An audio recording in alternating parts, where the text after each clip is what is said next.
bumaba na siya para wala lang gulo. Dahil siya, anytime mapera siya eh. Anytime kaisa niya gusto pumunta, makapunta sila ng pamilya niya. Paano kami mahihirap? Paano kami mahihirap? Hanggang dito na lang kami, mamamatay na lang kami dito. Dahil sa kagagawa niya. Hindi ba niya naisip? Ang laki na naitulong ni Duterte sa bansang Pilipinas. Ano naitulong niya? Yung pagiging dapat dyan bumaba na siya kung ayaw yan. Kung ayaw niya masira ang mamamayang Pilipino. Pag connected ang automated counting machine sa internet, pwede itong ma-hack. Sinasabi ni Chairman George Garcia na ako yung nagpapakalat ng fake news kasi sabi niya, noong pag-demo naman ay hindi connected sa internet. Yes, totoo po yan, hindi connected sa internet, Chairman George Garcia kapag demo. Pero hawak ko ngayon ang inyong sariling rules, COMELEC Resolution 11076 na tinanggal nyo na rin sa internet dahil ayaw ninyong pag-aralan ng taong bayan. Kung babasahin mo ang sarili mong rule, Chairman George Garcia, naka-connect ang automated counting machines or i-connect ang automated counting machines bago or on election day at i-connect lamang siya pag-transmit ng yung matanda yung si Tatay Digong from Hong Kong, hindi man lang nila binigyan ng isa na pahinga. Where is the due process there? Yan ICC, bangag din. Dapat yan ang i-question ng ICC si Marcos. Bakit hindi nyo give due processing Tatay Digong? Yes. Magandang umaga sa ating mga kasama. Nandito na naman si Kuya Goods nagbabalik. At syempre, kung hindi ka pa nakasubscribe, pa-subscribe na lang po at hit mo na rin yung bell para updated ka sa ating mga video. Eto na. Ano meron? Oo, buong mundo nakisimpatya kay Duterte. Yan ang ating mga re-reactionan. Bakit? Talaga namang alam na alam ng ating kababayan na siyempre bidang-bida ang Pangulong Duterte noon pa man dahil sa kagandang ginawa niya sa bansa natin na ikukwento ng ating mga kababayang OFW na ang Pangulong Duterte ay ang pinaka-the best na Pangulo na naging nanungkulan sa ating bansa. Totoo yan. Kaya ito na kahit ibang mga banyaga ay nagsasalita na rin. Kaya bilib na bilib ho ang ating mga turista pag natanong nila, sino ang Pangulo mo? Pangulong Duterte. Napapayes sila, di ba? Pero pag tinanong nila ngayon, sino ang Pangulo mo? Nakasimangot. Hindi sila masaya, hindi sila satisfied. Duterte lang po talaga ang nagbigay ng sigla sa ating kababayan at sa bansang Pilipinas. Ito pasok na natin itong slide na maging ang ibang bansa ay nakikisimpatya na rin sa iligal na pagkakaaresto kay dating Pangulong Duterte. Kaya na lamang ng Indian News na ito na tila alam din niya kung bakit talagang ipinahuli at nasa narlas ang dating Pangulong Duterte. Ay sino pa bang may kagagawan? Maging ang impeachment case ni Vice President Sara ay alam din nila kaya't ang buong mundo nakikialam na. Gumawa sila petisyon para palayain ang dating Pangulong Duterte. Ngayong araw pa lamang naumpisahan ang petisyon na ito. Ngunit nakalakip na agad ito ng mahigit 190,000 signatures. Yun. Ay, siya nga pala mga kasama. Siya nga pala meron diyang, dapat pala nilapag ko na yung link. Eto, hahanapin ko para sa inyo. Hindi, sa comment section na lang po. Para magkaroon kayo ng idea kung paano yung sign petition. Umabot na po ng 190,564. Sana paabutin natin ng 80 million para mapaniwala natin o kahit nga lang siguro mga 30 million, 50 million para sigurado maniniwala ng ICC na ang Pangulong Duterte ay magaling. Diba? So, bababa natin yung link sa comment section. At doon po kayo mag-sign ng petition nyo. Tulungan natin ng ating Pangulong Duterte para mapabilis at mapalaya siya. Abangan nyo yung link . At siyempre, kung hindi kayo marunong, pwede ho kayo magpaturo sa mga kilala nyo para mapabilis. Kasi medyo mabusisi, teki masyado kasi yung iba sa ating kababayan, sorry sa mga sasabihin ko pero pasensya na Yung iba kasi hindi po talaga sanay. Kaya magpaturo po kayo para mabilis kayong makapag-sign ng petition. Salamat! Nagpadagdag, ano pang hinihintay ninyo mga kasweet? mag-sign up na rin kayo. Maging ang news mula sa China, nakisimpatsya na rin kay Ayan. dating Pangulong Duterte. Ayon pa sa kanilang post, Duterte has been sent to the International Criminal Court in The Hague by Marcos Jr. The ICC that issued the warrant for Duterte is actually a quite nobody organization. It has issued warrants for Putin and Netanyahu, but no one cares. The Philippines withdrew from the treaty in 2019, but Marcos Jr. still sent Duterte there. The war on DRUGs during Duterte's term is certainly not perfect, but in a country like the Philippines, where DRUG traffickers are so powerful, such iron-blooded means must be used to achieve results. Otherwise, the Philippines will be like Mexico. The Filipino understand this best, and Duterte's war on DRUGs has actually won the support of more than 90% of the Filipino people. Duterte's biggest mistake was to naively choose to cooperate with the Marcos family, supporting Marcos Jr. as president in exchange for Duterte's daughter as the next president. However, Marcos Jr. broke the promise.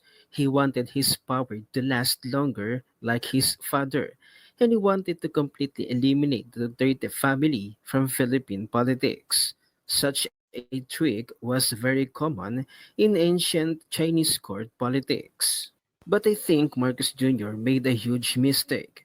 Sending Duterte to The Hague will actually increase the support of Duterte's daughter in the Philippines. The Filipino populists who were incited by Marcos Jr. through anti-China propaganda will not accept their former president being tried by the ICC. This is a huge insult to the entire Philippines. Marcos Jr. thought he could do whatever he wanted in the Philippines with the Kala niya support of lang, the no? United States, but sending Duterte to The Hague will be a turning point in his political career. Every time Duterte appears in The Hague in the future, it will arouse the anger of the Filipinos. The people will stand up against him and support Duterte's daughter, and China's power in the South China Sea will balance the support of the United States for him. Marcos Jr. will eventually pay the price for his stupidity and arrogance. Dagdag pa ni Ms. Cruzette Laureta Chu, sabi nila, including our legal minds, hindi na yan makakabalik si PRRD. Nasa kanila na. It will take years of legal proceedings. Wrong. When Sara becomes president of this country, Duterte will be sent home. 1. Extradition to the Philippines can be mediated when Sara is president as part of diplomatic negotiations and international pressure. His arrest is harmful to the nation's sovereignty and was Tama. Hindi ho maganda yung ginawa nila. Yung pag-aresto kay Tatay Digong, malaki hong pagkakamali nila doon. Oo, parang ginising nila ang taong bayan. Sila ho ang gumawa ng paraan para magalit ang tao. Dapat hindi nila ginawa yon. At saka, ang palagay natin dito, sabi ni Marie, yan daw ay isang strategy nila na lang talaga. Bakit? Alam naman nila na, oo, bahong-baho na ho ang pangalan nila at gusto talaga nilang, umupo gaya ng dati na nangyari. Pero hindi papayagan, no? Hindi na pwede yung ganun-ganun. Ha? Oo. Maano na ngayon, matalino ang tao ngayon, ha? Matalino na ho ang tao. Kaya ito, may bibigay akong slide sa inyo. Si Atty. Respicio, may mensahe. Bakit ako gustong patahimikin? Yan ang thumbnail, yan ang title. Bakit nga ba? Alamin natin. Alam niya yan eh. Pasok mo, attorney.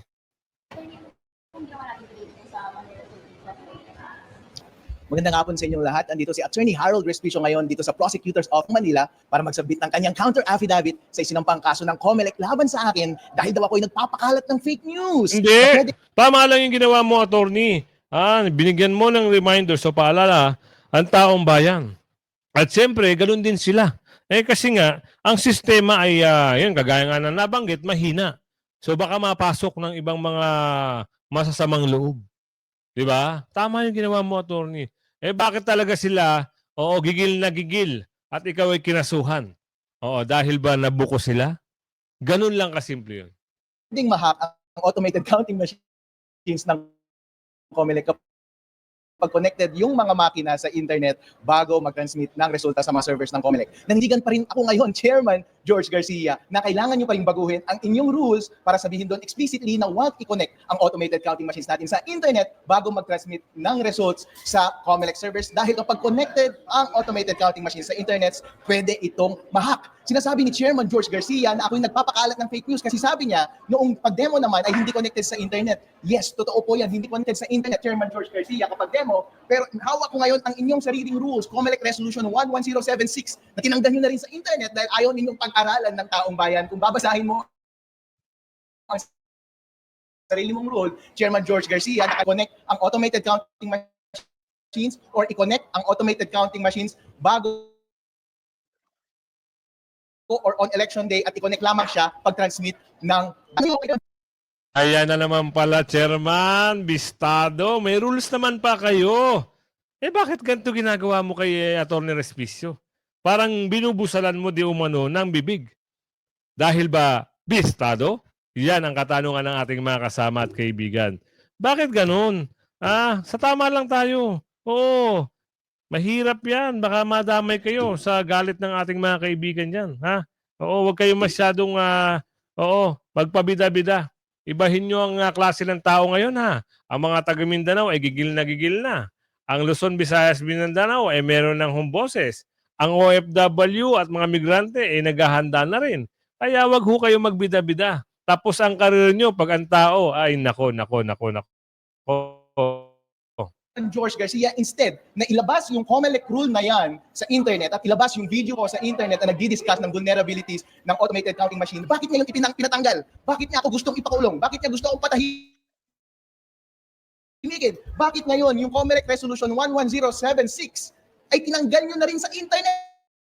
Tigan ako, simple lang ang resolution ko. Kung wala kayong ginagawang masama, COMELEC, walang mawawala sa taong bayan, walang mawawala sa COMELEC, walang mawawala sa demokrasya natin. Kung maglagay ka lang ng napakasimpleng direktiba doon sa inyong ACM rules na nagsasabi na huwag i-connect sa internet ang automated counting machines. Ano po yung laman ng counter affidavit na final? Yun bang sinasabi ko kanina yung counter affidavit? Doon sa sinasabi nilang complaint, COMELEC Resolution 11076, nakalagay daw doon na connect na hindi naman daw talaga connected sa internet yung automated counting machine. Hello, basahin po ninyo ang inyong sariling COMELEC resolution. Walang nakalagay doon about connectivity or non-connectivity. As a matter of fact, nag-uusap doon sa COMELEC resolution na yon, merong final testing and sealing days before ng election day at nakalagay doon, isasaksak mo yung automated counting machine para i-testing mo kung connected siya sa internet. Pero after that, wala nang instruction para i-disconnect yung makina or explicitly nagsasabi na i-connect mo lang pag magtatransmit na siya ng data. Ngayon, tinanong ko yung mga COMELEC officials sa aming bayan ng Reyna Mercedes, Isabela, sinabi ko sa kanila, do you take this, therefore, itong rules na ito to mean na connected siya on the whole day of election? Sabi nila, wala namang dahilan, sir, na i-disconnect namin. Wala namang specific directive na i-disconnect namin at i-reconnect lang siya kapag transmit ng data. Therefore, naka-connect siya the whole day, which is continuity lang nung demo day na connected na siya dati. Kinonfirm ko rin nung last elections 2022, connected ba yung automated counting machine sa internet? Sabi nila, connected daw. Kaya, there is reason to believe na this time, connected pa rin yung automated counting machine sa internet at kailangan nating iwasan yun. Suggestion yan ng Cybersecurity and Infrastructure Agency ng United States. Sabi nila na kapag ang election machines natin ay hindi naman kailangan connected sa internet, wag mong i-connect. Accepted yan sa lahat ng procedures, sa lahat ng mga computer systems sa buong mundo. Sir, pero kasi noong 2022, iba yung machines noon. Iba yung gagamitin this time. So, parang bakit yun yung ginamit yung comparison? Magkaibang machines yun Kahit magkaibang machine, parang kotse lang yan. Kung nakasedan ka, naka-tricycle ako, pareho pa rin dumadaan, gumagana sa combustion engine at kumakain ng gasolina o kaya diesel. Ganun din ang mga computer machine. Lahat sila may source code, lahat i-hack or baguhin ang source code basta may physical access ka at pwede mo silang harangan mula sa mga hacker on a critical day kapag i-disconnect mo siya sa internet. Kapag yung mga suggestion na to na i-airdrop mo siya, ibig sabihin wag mo siya i-connect sa internet para walang possibility na ma-hack. Lahat ito ay applicable sa kahit na anong computer system. Kahit Miro ngayon, kahit iba yung election machines, ng mga nakarang election, pareho pa rin yung sistema, pareho pa rin dapat yung security, analysis, vulnerability, and exposure. Sir, last na lang sa akin. Ano po reaction nyo na nabanggit na possible mag-file ng disqualification case laban sa inyo kasi nga Vice Mayor bet kayo sa Isabela Town and pati yung case sa PRC para sa revocation ng license mo as CPA. Handa tayo lahat, pati disbarment sa Supreme Court, pati pagtanggal ng CPA license mula sa PRC at pag-disqualify bilang vice mayor ng Reyna Mercedes Isabela, handa tayo lahat dyan kasi kasama ko ang mga pinakamagagaling na abogado, Torres Vision and Company Law Firm galing BGC at sila ang nagrepresent sa akin ngayon at tuwang-tuwa Galing, ako galing. na napakaganda ng ginawa nilang counter affidavit at confident kami na sa process na to at mga process na yan ay may pagtatanggol namin ng maigi kung ano ang tama at sa bandang huli, naniniwala ako na ang katotohanan ang magwawagi. Sir, any reaction kasi sinabi ng CICC na DICT na secure naman daw po yung automated election system, sir? Yan ang fake news dahil walang computer system ang 100% secure o invulnerable. Kaysa atakihin ninyo o gumawa kayo ng mga broad statements na katulad ninyan, bakit hindi ninyo sagutin yung specific na statement ko? Napakasimple lang. Kailangan natin i-assume na corrupted yung source code on election day. At kung corrupted iyon, ang tanging paraan lang para maiwasan ang bad act on election day ay i-disconnect muna yung automated counting machine mula sa Galing. internet hanggat hindi naman kailangan ng connection. At i-connect mo lang siya kapag magta-transmit na ng data. Kasi bakit mo i-connect? Ano lang ba ang tanging dahilan kung bakit gusto mong i-connect ang makina sa mga panahon na hindi dapat siya na-connect? Ito ba dahil ay gusto mong baguhin ang totoong resulta ng eleksyon? Yun! Sir, kung sakali po na hindi nila Baka meron talagang hocus-pocus na gagawin, attorney. Diyan kami bumilib sa'yo. Ibang klase ka talaga. May paninindigan ka, buong ang loob mo, at sana, manalo ka sa kaso na yan, at siyempre, ang taong bayan ay nasa likod mo lang. Dahil dito sa ginagawa ng mga durobo, talagang lumiliit na ho ang mga pagtingin sa kanila ng taong bayan. Yan ang katotohanan. baguhin o wala silang baguhin sa makina after the election, ano kung posibleng dahil nyo or magagawin po kayo kung sakaling posibleng nyo? Ang tanging paraan na lang natin para mabago at maging tapat ang ating eleksyon ngayon ay magsalita tayo ng malakas sa Yun. media at sa public discourse. Kaya nga, napakahalaga na hindi ako patahimigin ni Chairman George Garcia. Mahalaga na mapag-usapan natin ito sa social media, sa media at lahat at itulak natin ng COMELEC na gumawa ng pagbabago dahil obvious na obvious naman, walang mawawala sa atin at kapag hindi ginawa ng COMELEC ang napakasimpleng suggestion na wala namang kamalian, mukha siyang guilty. Yun, totoo yun. Yan ang mga, ayan ang mga nakikita natin. Talagang guilty. Bakit dumipensa agad? Kung wala namang problema at ang ilalagay mo lang ay, itatanggalin mo lang yung internet, wala namang problema. Di ba? Saka mo lang ilagay pagtapos na. Kung gusto mong i-transmit na yung resulta. Pero habang nagbobotohan, wala munang internet para hindi nga malagyan ng kung ano-ano mga anomalya. Magaling sa magaling ang narinig natin kay attorney. Kaya yung counter affidavit, sana po na-actionan yan. At doon naman sa nagsampa, pagbago-bago na ho kayo. Hindi ho kayo paniniwalaan ng taong bayan. Ipasok natin ang tapang nito. Ibang klase, may paninindigan. Ito, panoorin natin. Sa ginagawa nila, hindi lang sa dating Pangulo, malamang posible na namang magka-martial law. Ito ang isa sa mga pinakatumatak na linya ng mismong kapitbahay ni former President Rodrigo Duterte kung saan sumabog galit dahil sa di umanay ginagawa ng administrasyong panggigipit hindi lang sa maraming Pilipino kundi sa dating Pangulo. Nag-viral sa social media ang nasabing video kuha mismo sa subdivision kung saan nakatira ang dating Pangulo at naglabasan ang mga kapitbahay nito. Pilit na ipinagtatanggol sa media ang former president at sinasabing walang awa si Bongbong Marcos dahil hindi man lang raw pinagpahingang dating Pangulo, agad itong pinasakay sa eroplano na hindi man lang raw dumaan sa legal na proseso. Ito raw ang tunay na taong walang utang na Yan. loob matapos tulungan ng pamilya Duterte na makabalik sa palasyo. Ito pa raw ang gaganti ng mga nasa gobyerno. Hindi na raw ito laban ng dating Pangulong si Rodrigo Duterte, kundi laban rin ito ng bawat botante na maaaring mapahamak oras na magkaroon ng kagipitan at muling ipatupad ang batas militar sa bansa. Hindi na raw imposibleng mangyari ito dahil tulad ng nakaupo ngayon, isang Marcos muli ang posibleng magdeklara ng martial law. Panoorin ang full video kung saan hindi na nakapagpigil ang kapitbahay ni former President Rodrigo Duterte kung saan sa harap ng publiko tila isiniwalat na siya ay isang ordinaryong Pilipino at tahimik lamang raw na Dabawenyo. Ngunit dahil sa pambababoy raw ng gobyerno, hindi na raw sila nakatiis at sabay-sabay na naglabas ng kanilang sama ng loob dahil sa tila panggigipit sa dating Pangulo. Isang ale na nagtitinda sa bangketa, galit na rin sa administrasyon ni Bongbong Marcos Nako. at pinagbumura pa ito sa harap ng publiko. Yan. Narito't panoorin yung full video. Yung matanda yung si Tatay Digong from Hong Kong, hindi man lang nila binigyan ng isa na pahinga.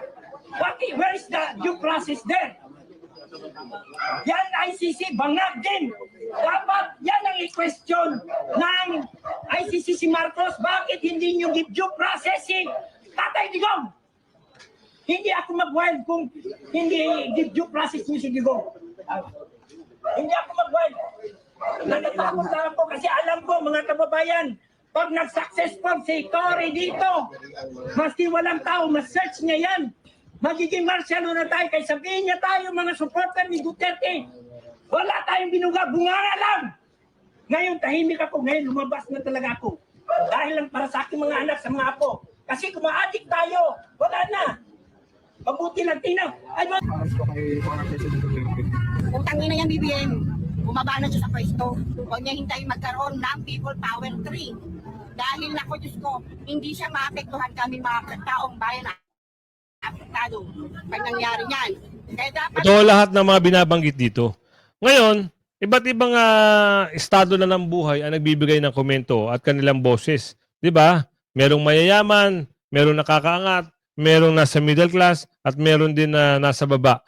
So ngayon, pag nagsama-sama yan, ayon sa, sino to? Si Marie, ayon kay Marie, ibang klase ang mararating niyan. Kaya nga sabi din niyo, just wait, there's more. Abangan natin yung just wait, there's more na yan. Kayo ba ay naniniwala mga kasama? Kayo na ho ang humusga. Ilang araw na lang ho. Bukas ho, ang balita natin, magkakaroon ho ng peaceful rally bukas sa Liwasang Bonifacio. At sa linggo, magkakaroon ho ng caravan o isang malaking organisasyon o grupo. Sana magbigay pa lang ng ibang info para malagay natin, no? At siyempre, yung petition sa comment section, ilalagay natin doon. Okay, mag-alala. Yan ang lagi nating tatandaan. Galit na ho. Galit na ho. May katunayan nga, may video nga eh. 'Di ba? Saan ba yun? Pakita natin. Baka kasi akala nila nagbibiro yung taga Mindanao eh. Marami na hong taga Mindanao. Ang gigil na gigil. Yan ang katunayan. Sino makita sa video? May papakita natin sa video. Baka sabihin nila, gumagawa tayo ng,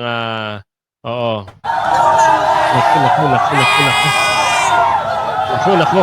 Yan, oh. Di ba? Sabi ko nga sa inyo eh. Ang ating kababayan ho ay talagang kumikilos na rin.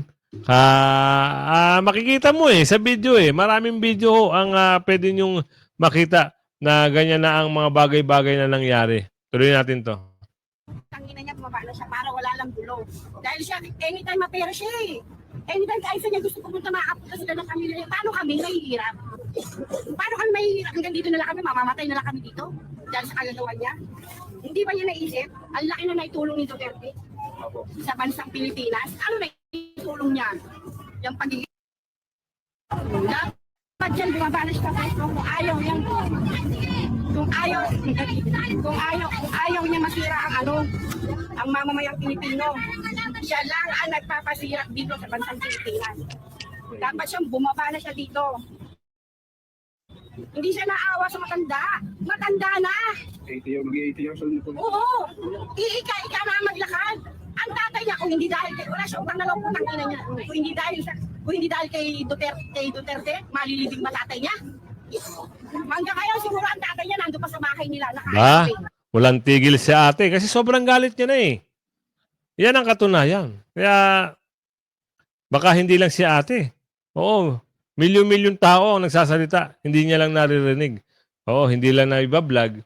Pero ibang klase ho ang binibitawang salita na ng tao. Hindi niya naisip yun. Sana hindi naman sa pera eh. Hindi naman kailangan ni Duterte pera. Kita mo siya lang ang naging presidente ng Pilipinas na tignan mo ang bahay niya. Tama. Ganun at ganun pa rin, walang pagbabago. Hindi tulad ng lahat ng mga presidente na tumakbo. May names, may mansion, kung saan saan. May babahay, Daming negosyo. may swimming pool. Ma'am, tanong ko lang ano po yung... Hindi nila kaya si Tatay Digong, yan ang katunayan. Hindi, ang pagbibintang nila sa mga Duterte, oo, paraan na lang nila para sirain ang mga Duterte. Pero, ang katunayan, walang korupsyon, walang bahid ng korupsyon. Tingnan nyo bahay sa Davao, yun pa rin, walang pinarenovate. Yan ba sasabihin mo mga korap? Walang sasakyan, walang magarang sasakyan. Diba? Tsaka napakasimple ng mga Duterte. Mag-e-aeroplano, kita nyo, kasabay mga, minsan nasa economy. Diba? Mas gusto nila yung kasi, yung puso nila nasa taong bayan. Eto mga to, baka may pakita tayong video, baba. Oo, hahawakan yung babaeng mangga, nandiri. Sayang, hindi ko na i-download Gusto ko sana ipakita sa inyo Pero, ang katotohanan mga kasama, lumalabas na po ng pag-amin nila na planado. Oo, political interest. Dahil may nangangarap maging vice-presidente at may nangangarap na umupo ng matagal na panahon, para siguro mabawi ang kanilang mga, ano ba tawag doon? Yaman? O, kasi, ang tawag doon ng mga matatanda ay tagong yaman o ninakaw na yaman. Yun ang mga sabi nila. Ninakaw na yaman di umano. Pero, asa na nga ba? Ang usapin kasi dito, pondo ng bayan Asa na nga ba yung pondo ng bayan? Baka naman pinagtatakpan lang nila. Diba? Oo. Ay, siya nga pala, balita natin, si Tatay Digong at si BP Sara at si Pulong ay nagkita na po. Yan po ang good news natin sa inyo. At naman, Diyos mio, ICC. Oo, baka naman. Oo, sana bukas si Tatay Digong ay makauwi na. Oo, wala namang hong ginawang kasalanan si Tatay Digong Kayo ho ang mag-survey. Kayo ho ang pumunta ng Pilipinas at magtanong. Kayo ho pumunta ng ibang bansa at magtanong sa mga kasama namin OFW at mga kababayan ng mga migrante. Please lang. Oo, wag ho kayo maniniwala. Kita nyo naman si BP Sara, nakapala impeachment. Si Tatay Digong, pinaaresto. Ano ba sa tingin nyo ICC? Ano ba ang motibo nitong mga ito? Ang mga dorobo ng bayan. Mahuhuli kasi sila. Mabibiso at mabibisto kung ano yung mga pinagkukuha nila sa kaban ng bayan. Diba? Sa totoo lang tayo. Sa inyo na proyekto ni Tatay Digong? Yung unang-una na yung Mark. Diba? Kung hindi dahil kay Nico, baka mas lalong talamak ang Android. Nung umupo si Digong, tignan mo. Kahit ang mga Yung matanda hayop si Tatay Digong from Hong Kong, hindi man lang nila binigyan ng isang araw na pahinga. Where is the due process there? Yan ICC na dapat yan ang i-question ng ICC si Ito pa. Oo, ipasok lang natin. Kinumpirma din ng Malacanang na ginastusan nila yung sinakayang eroplano. Nakala ko ba ang ICC ang gustong maresto? Bakit yung ang gobyerno ang gumastos? Parang mali. Mali pa rin, di ba? Sila ang aaresto kung meron man talaga, ang katunayan nga mga kasama, may pag-amin na nga na talagang planado yung ginawa nila. Bukod pa doon, yung illegal na pag-aresto, yun ang namayani sa kanila. Di ba? Dapat ginawa muna doon, hintayin nyo abogado makapagsalita. Oo, saka nyo, sinakay. Ginawa nyo talagang pagkababa ng eroplano, hinintay nyo sa tube, inaresto nyo na. Wow, ang galing, di ba? Ganyan talaga ang plano. Di ba? Sa eroplano. Paano naman ito pag bumalik ang kabaligtaran? Di ba? Paano? Ang tanong. Yan ang ating katanungan. Yan ang ating aabangan. Gusto nating malaman yung kayabangan at yung pagpapahiya at yung hindi magandang trato. Hihilain ko yan. Gusto nating malaman kung kaya niya pa bang sabihin yan pag siya naman yung ginagawa ng ganyan. Malapit na ang retiro. Kuya, malapit na. Baka naghahangad ka ba maging PNP chief? Malabo na siguro. Oo, kasi in-extend na yung isa eh. Kung ikaw ay maging PNP chief, aba, di lumalabag na kayo sa mga... Oo, dapat meron ka ng kapalit pag ganun. Hindi pwede yung ganyan-ganyan, kayo-kayo lang. Gusto nyo kayo habang buhay, hindi naman pwede. Oo. Abangan natin yun mga kasama, nakakatuwa. Pag sila naman, yung ginagawa ng ganyan. Ha? Ayos ba tayo dyan? Hindi yung due processing. Tatay Digong! Hindi ako mag-wild kung due process niyo si Digong. Hindi ako mag-wild. Natatakot na ako kasi alam ko mga kababayan, pag nag-successful si Tory dito, mas di walang tao, mas search niya yan. Magiging marsyano na tayo, kaya sabihin niya tayo mga supporter ni Duterte. Wala tayong binuga, bunganga lang! Ngayon, tahimik ako, ngayon lumabas na talaga ako. Dahil lang para sa aking mga anak sa mga ako. Kasi kung maadik tayo, wala na. Yan na.